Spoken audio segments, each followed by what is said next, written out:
প্রতি বছর আষাঢ় মাসে এক অভাবনীয় দৃশ্যের সাক্ষী হয় বাংলার মাটি। রাজপথ জুড়ে উৎসব, মুখে মুখে হরিনাম আর রথের দড়িতে টান দিতে হাজারো ভক্তের আগমন। এই হলো রথযাত্রা, ভক্ত আর ভগবানের মাঝে আত্মিক মিলনের উৎসব।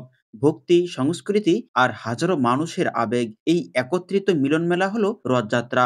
প্রতি বছর আষাঢ় মাসে যশোরের চাষড়া ইস্কন মন্দির থেকে শুরু হয় এই বর্ণাঢ্য রথযাত্রা। শ্রী শ্রী জগন্নাথ দেব, বলরাম ও সুভদ্রা দেবীর বিগ্রহ বসিয়ে বিশাল রথে তোলা হয়, আর সেটি শহরের বিভিন্ন রাস্তা প্রদক্ষিণ করে পৌঁছে যায় সাহাবাড়ি পর্যন্ত। যশোর শহরের সব থেকে বড় পরিসরে রথযাত্রা হয় ইস্কন থেকে। যশোরের চাষড়া দশমহাবিদ্যা কালী মন্দিরের ইস্কন থেকে যাত্রা শুরু হয় এবং শহর প্রদক্ষিণ করে বেশপাড়া সাহাবাড়ি পর্যন্ত জগন্নাথ দেবের মাসি বাড়িতে এ যাত্রা শেষ হয়। প্রতি বছর আষাঢ় মাসের শুক্লপক্ষের দ্বিতীয়া তিথিতে রথযাত্রা অনুষ্ঠিত হয়। এই দিনটি সাধারণত জুনের শেষ থেকে জুলাইয়ের শুরুর মধ্যে পড়ে। রথযাত্রার ৯ দিন পরে অর্থাৎ আষাঢ় মাসের শুক্লপক্ষের একাদশী তিথিতে হয় উল্টো রথ। ২০২৫ সালের উল্টো রথযাত্রা হবে ৫ জুলাই শনিবার।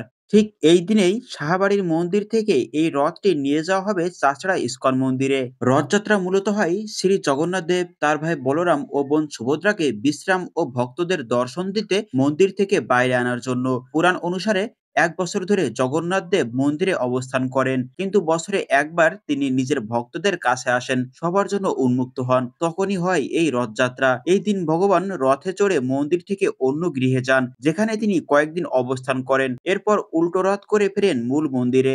এই রথযাত্রার ইতিহাস হাজার বছরের পুরনো। পুরীতে শুরু, কিন্তু আস্থা ছড়িয়ে পড়েছে গোটা বিশ্বে। আর আমাদের যশোরেও তা হয় এক উৎসব, এক মিলন মেলা। রথের চাকা ঘোরে আর ঘোরে মন, ঢোল বাজে, কাসর বাজে, ভক্তের চোখে জল নামে। কে যেন নিজেই অনুভব করেন এই টান ভক্তির, এই টান ভালোবাসার। রথ শুধু কাঠের গাড়ি নয়, রথ মানে হৃদয়ের যাত্রা। চারপাশে ঢাকের বাজনা, কীর্তনের সুর আর অসংখ্য মানুষ, ছোট বড় বৃদ্ধ নারী, সবাই একসাথে এক ভালোবাসার টানে। যশোরের চাচড়া থেকে শুরু হলো এক আলোর যাত্রা, এক ভক্তির উৎসব, ইস্কনের রথযাত্রা। এটা শুধু ধর্মীয় উৎসব নয়, এটা সনাতনীদের কাছে এক ঐতিহ্য, এক আবেগ, এক মিলনের দিন। রাস্তায় দাঁড়িয়ে মানুষ প্রসাদ নিচ্ছে, প্রণাম করছে, অনেকে কাঁদছে আনন্দে। পুরো শহর যেন হয়ে উঠেছে এক বিশাল মন্দির। ভক্তরা রথের দড়িতে টান দিয়ে বিশ্বাস করেছিলেন এই টানেই ভগবান কাছে আসেন।